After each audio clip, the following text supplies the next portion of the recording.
Hi, folks. Welcome to another episode of Film Study. This is Ken McCusick, and we're here to continue our Concerns series tonight. Concerns about the 2024 Ravens, a fairly complete team.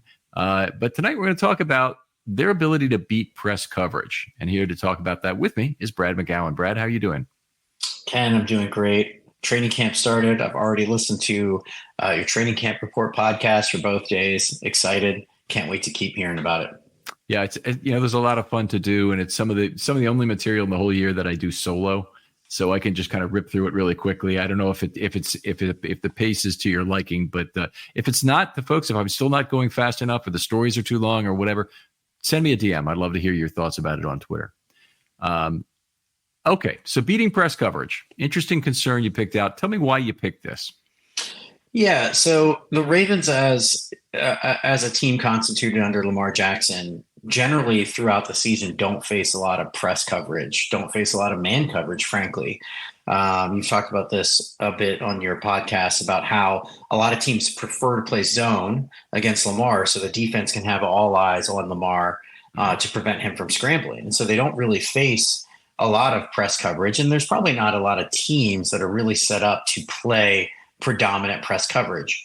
But in some of these big time losses where Baltimore has looked, they can't get out of their own way on offense. I'm thinking of the AFC title game last year, the famous cover zero game against Miami on Thursday night. They face a lot of these press man looks, and they haven't been able to beat these looks. And a friend of mine is a suite holder.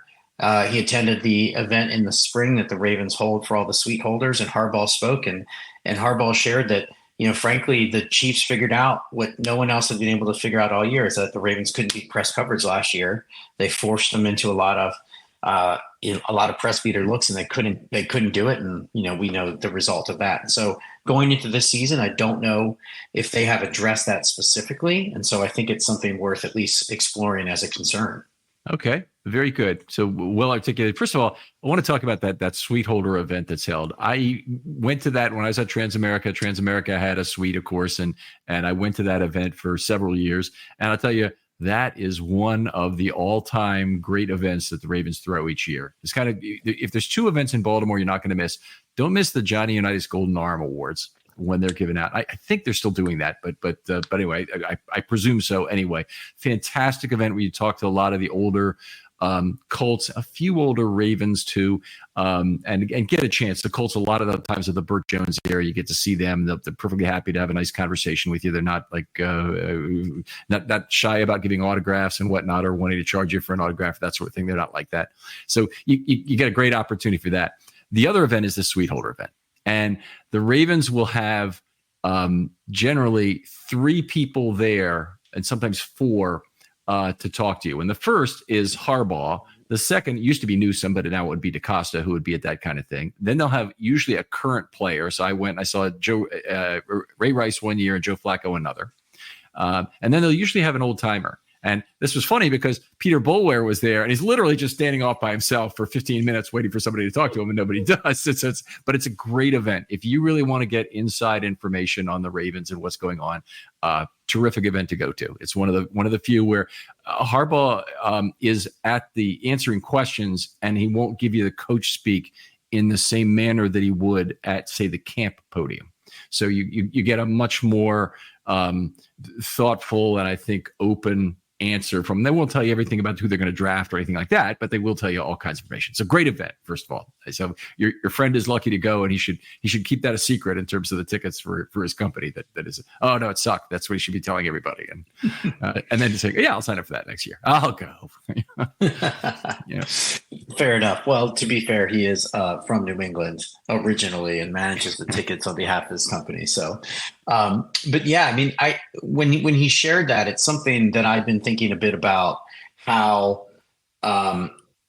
Kansas City really forced Baltimore to beat them against man coverage, and Baltimore really wasn't able to do it. And, we mentioned in the lead up that they face a lot of zone coverage, and their receivers are guys that excel against the zone. I mean, we know about Lamar and Lamar's connection with Andrews, and how he finds those spaces in the zone.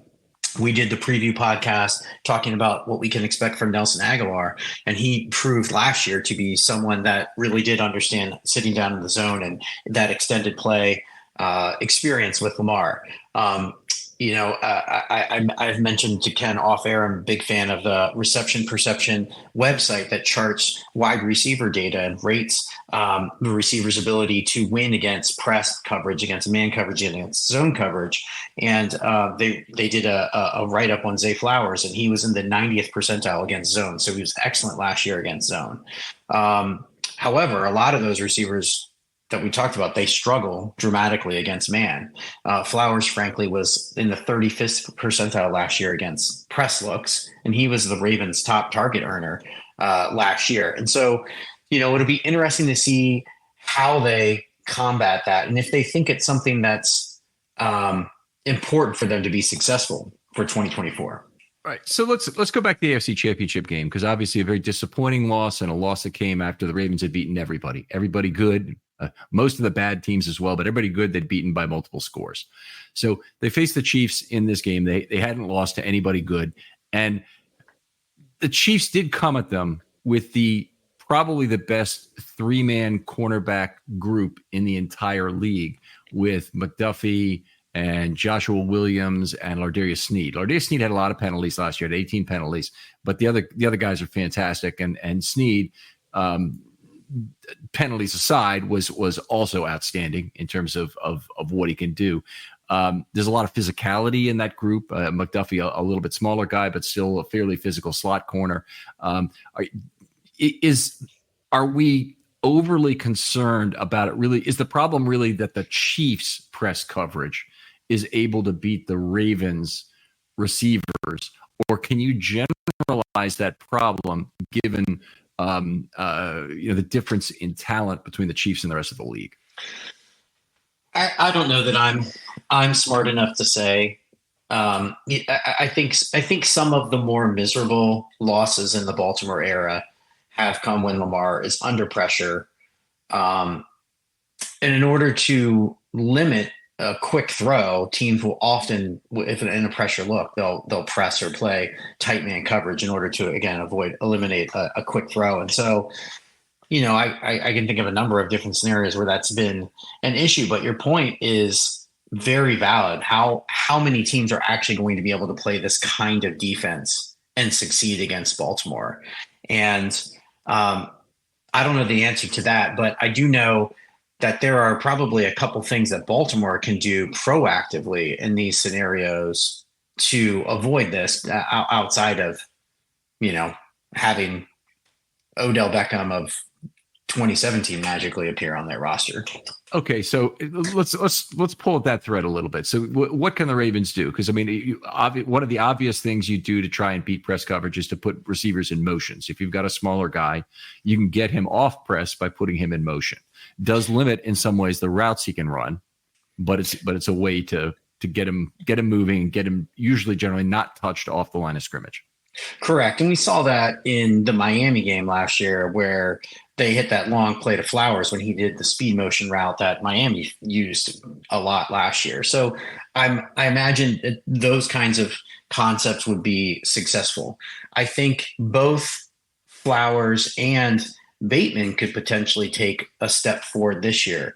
I referenced how Flowers rated in reception perception against press coverage in his rookie season. Coming into the league as a draft prospect, he was actually pretty successful in college against press coverage. So, I imagine as he matures as a player, perhaps he learns some of the subtleties of beating that as a smaller guy. It's different than bigger guys, but he's exceptionally quick. So perhaps that's something he can get better at personally as a player. So starting as a Z receiver, typically, and it doesn't have to be this way, but it is typically the way, the outside receiver on the right side of the field, which is most typically going to be Flowers, with a slot tight end. That tight end is going to be on the line of scrimmage as the necessary man outside the tackle. And then Flowers gets to be off the line of scrimmage, which, first of all, allows him to use motion if he wants to. But second of all, just being a yard off the line of scrimmage is helpful for beating press coverage in and of itself. And I assume because I know he had a fair amount of jet motion in college as well, that he would have been in a similar spot where he was typically lining up a yard or more off the line of scrimmage to try and help him get free with his size. Is there something about the NFL level that is going to make it more difficult for there's probably less good press coverage, lengthy corners in college, but is there something that's going to make it easier for NFL corners to press Flowers? I think just the NFL level of it all. I mean, we just finished talking about how many teams in the league are actually going to be able to execute the game plan that Kansas City pulled off in the AFC title game. I mean, they had a cadre of above average to exceptional defensive backs that allowed them to run those coverage schemes. And not a lot of teams are going to have that. I think Zay will get better as he matures. I mean, the other potential area of growth is with Bateman having a fully healthy season. I mean, he was touted as a route runner / release specialist coming out of college. And in his second season, when we geared up in 2022 for the Miami game, this was the game after the cover zero fiasco at the beginning of the season. We had the quick game schemed up to beat those looks. And that was where he broke that 75-yard touchdown off a slant pass. To be clear, okay, in 2021, I know you're saying this exactly, but let's be clear so the listeners are understanding. Sure. So in 2021 was the cover zero game, and it was actually a little bit of off coverage in that game. It was like 5 or 7 yards they were playing off, but they were controlling a very short area, forcing Lamar to throw quickly and usually dropping two guys from the center of the line of scrimmage and blitzing those outside guys, which meant free runner all game. And the Ravens weren't able to figure it out. But you're talking about the week 2 game of 2022 when they built a big lead against Miami and blew it in the fourth quarter. Correct. And in that game, part of them building that big lead was Bateman's ability to get free releases in tight coverage situations. And that's what that 70-yard touchdown was. It was he had a press look and he was able to get a free release because he put such a great move on. I'm blanking on the cornerback, the touted cornerback that Miami released this offseason. The veteran guy, Xavier Howard. Yeah, it was against Howard, and he burned him for a touchdown. We did not see that Bateman last year. That Bateman came into the season hobbled, coming off the Lisfranc, and never really developed the chemistry with Lamar. He's the one guy that has the natural skill set to be able to, through his release technique, to break those kinds of looks. And so, that's an area of growth and potential upside for Baltimore this year if they face a similar situation. It's an interesting thing because if you face press like that, and if Lamar can identify it pre-snap in particular, there are options that Bateman has with the space budget he gets on that left side as a island receiver. So he has choices he can make in his route. At that point, obviously, Bateman, one of the things, and you mentioned how Flowers had been a guy who hadn't been great against man coverage. Part of that is Bateman has real wiggle at the top of his route. He shows a move to defender, kind of has the good timing to let the defender bite on that move and then break out of it, which creates some immediate separation there that good timing will take advantage of. Flowers, not as much, very sudden athlete. If he could become a great route runner, he'd be probably the best top 3 receiver in the NFL if he were able to become a really good route runner. But anyway, Bateman would be the natural player. I agree with you to be a team that would really punish the opponent for press coverage, not just because he has some of the skills and some of the physicality to beat it, but also because he probably has the ability to make some deep plays off of that. By a quicker release and some separation there. I think that's a good point you make. I think it's really a good point that you make. That Bateman is really the key player here. Yeah. And the other, I totally agree with that. I mean, he was, he was drawing comparisons And I don't remember if this was going into a second season of having this. Every year, data breaches are on the rise. In 2022, the number of victims shot up nearly 41.5% from the previous year. And your personal information is at risk. With hundreds of commercial databases ready to be hacked, and that number of victims, it keeps going up each year. Plus, the U.S. has another big data privacy problem, the people search sites. You guys have all seen these. These are websites that create detailed personal profiles on millions of Americans and then publish them online for anyone to see. Your address, your phone number, even family details are just a click away. But there's a way to protect yourself. Meet Incogni. Incogni reaches out to data brokers on your behalf, requests the removal of your personal data, and handles any objections they may have. This means less stress for you and more peace of mind. With Incogni, you can safeguard your information from cyber criminals who steal social security numbers and other sensitive personal data to commit identity theft. Imagine the relief of knowing that your personal data is no longer easy prey for hackers. Incogni also protects you from data brokers selling your information to companies to target vulnerable and disadvantaged groups, exposing you to even more discrimination. These lists with titles like Tough Start, Young Single Parents, Rural, and Barely Making It can harm you both online and offline. Don't let your personal data fall into the wrong hands. Take control with Incogni today. Visit incogni.com/film study and safeguard your privacy now. It's time to reclaim your digital security. That's Incogni/film study. INCOGNI.com/film study. Incogni, your shield in a digital world. Similar skill set to Davante Adams. That's very high, a high bar. Like Davante Adams is a one of one. But if he can develop, a number of moves to get space off the line, that's really going to help Baltimore figure out in these scenarios how, it's going to give Lamar an option. The other thing that I want to bring up as an option in these scenarios is Lamar can just run more. And this was something that was maddening to me watching the game from my couch in the AFC title game, is it looked like he didn't want to run when he had potentially an open lane in just a scramble situation. And if you break enough runs when you're getting those man coverage looks, like you're going to force the defense out of that look if Lamar Jackson is killing you on scrambling 8, 10, 12 yards. I mean, he doesn't have to bust a long one. As he has matured as a passer and as the Ravens offense has matured, sometimes it feels like he is fighting the narrative and wanting to get his guys involved and throw it when I wish he would take off and run.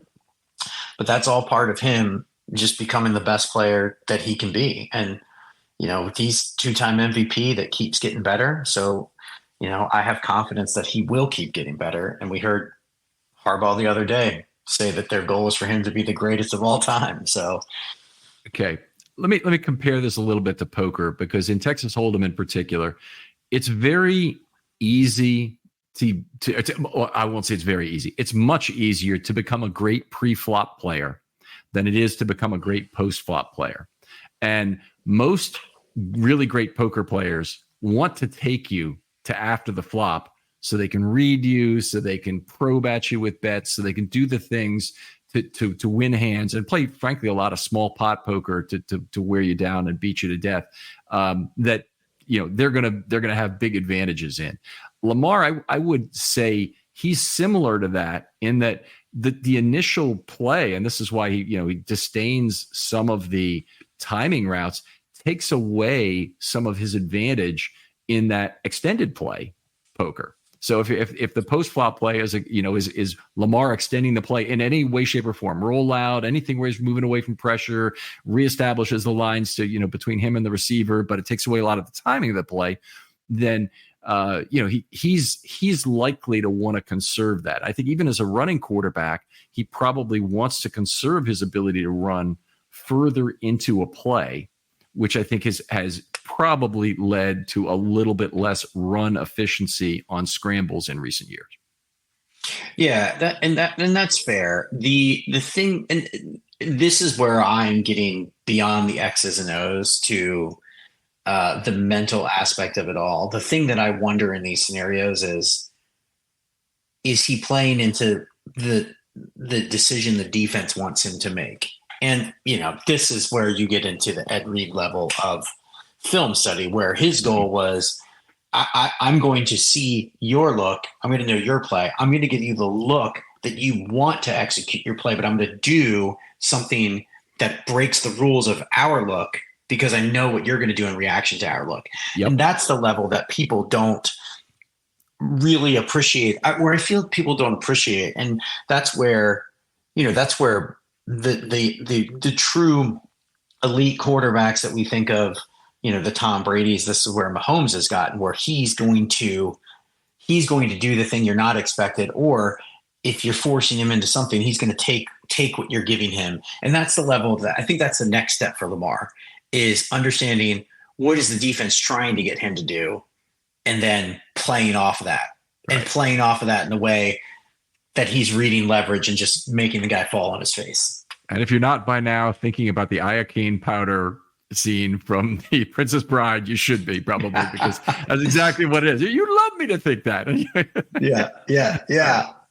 I don't know if anyone's going to get that reference, but there's a few old people. But it's a great movie. You got to be a little bit older, that's for sure.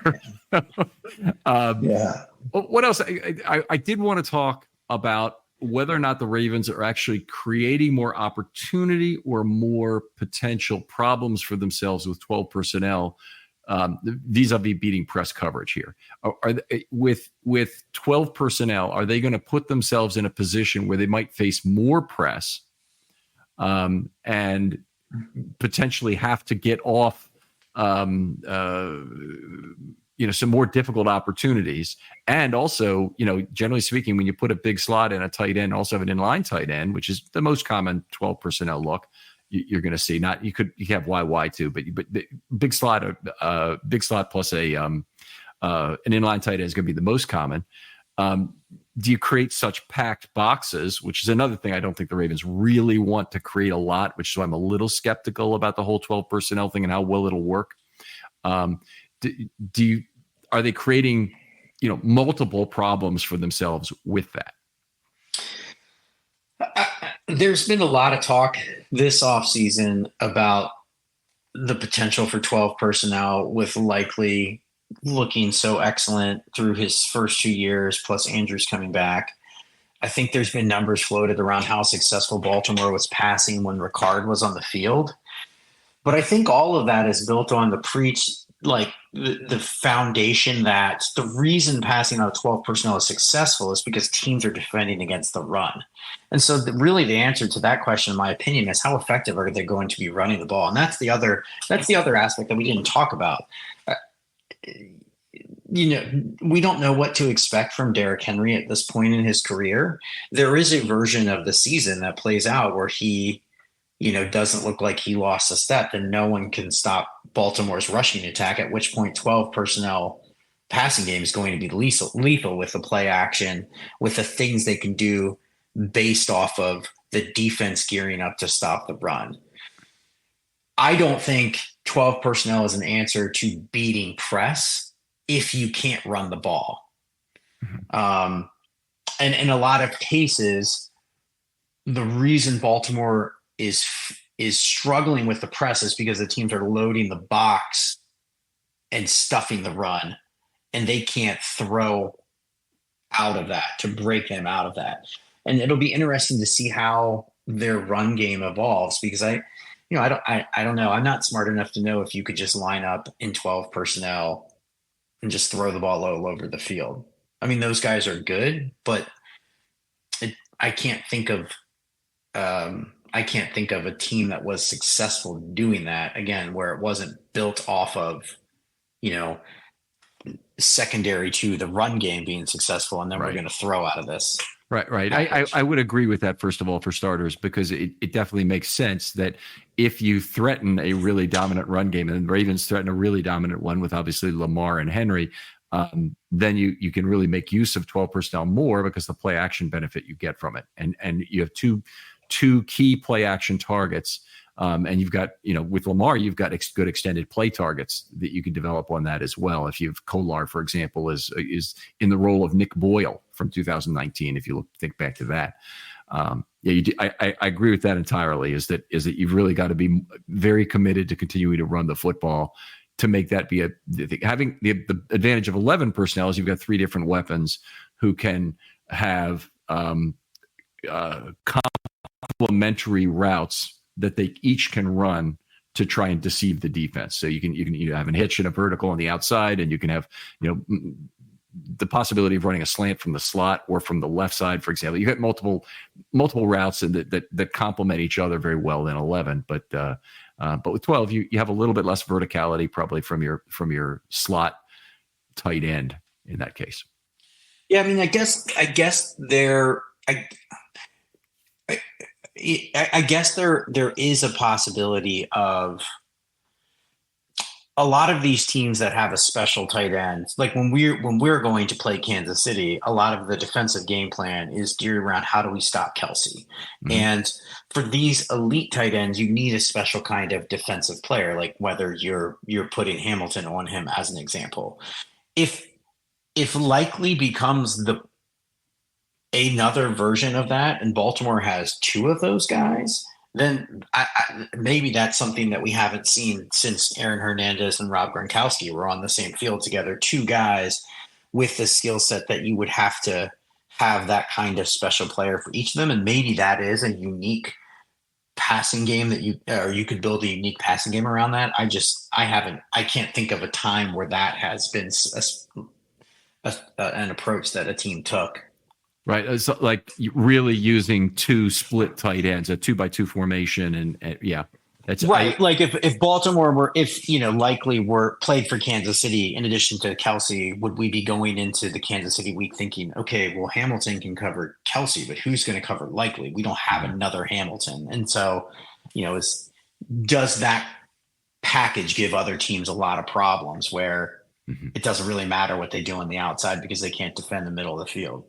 Okay. All right. Well, very good. Other things before we close it down. Anything else you want to say about this? Just that I'm just really excited to see. I mean, we've talked about this being a potential problem. There aren't Justin Jeffersons that grow on trees. Not every team has a guy that can just beat man coverage, press coverage all by himself. And so I don't think we should lose heart that Baltimore doesn't have that guy on their roster. This is a really good team. The coaches are really – this is the other thing. We talk about these concerns. It's not that the coaches are aware of this too, and they're dialing stuff up. I'm really excited to see what the team has in store, what guys like Zay and Bate can do, with a healthy season. Where hopefully we're in for some good surprises with guys stepping up. And who knows what's going to happen. It's going to be exciting. Yeah. It's regarding Jefferson in particular. I've made this point before, so I'm repeating. That's okay. Not everybody listens to every episode. Folks that talk about such and such not being a number 1 receiver, they have in mind a number 1 receiver, and they're really talking about the top 8 to 12 guys in the league. So 20 teams don't have a number 1 receiver. All right. Yeah. So, don't tell me, the Ravens don't have a number 1 receiver is a huge problem there. I find the definition of that to be really tiresome. And in particular, I mean, the Ravens haven't had a number 1 running back. They don't need a number 1 running back so far it's been the case that they haven't needed a number 1 running back in the Lamar Jackson era to be by far the most dominant run team of the last 5 years. Now they've got a true outstanding back, and we'll see how much it adds. It might add a lot. It might be somewhat duplicative and add less than we think it will. But we can be hopeful about that. I find the whole numbering of wide receivers. So he's a number 2. He's not a number 1 kind of thing. Just extremely tiresome to me. Yeah. And I keep repping for the reception perception website, but one of the things that I have learned through listening to them talk about receivers is the categorization of the receivers. And you do a good job talking about this on your show. You got your X, you got your Z, you got your slot. And a lot of these teams, like they thrive their passing game is built around something of a power slot, like a Cooper Kupp or an Amon-Ra St. Brown, like these guys that are going to line up either in the Z roll or primarily inside, and they're going to run a lot of these over the middle routes. And, when I think of a number one receiver, like, frankly, like Zay is a number one receiver, like he's going to earn a massive target share. Like he is very skilled.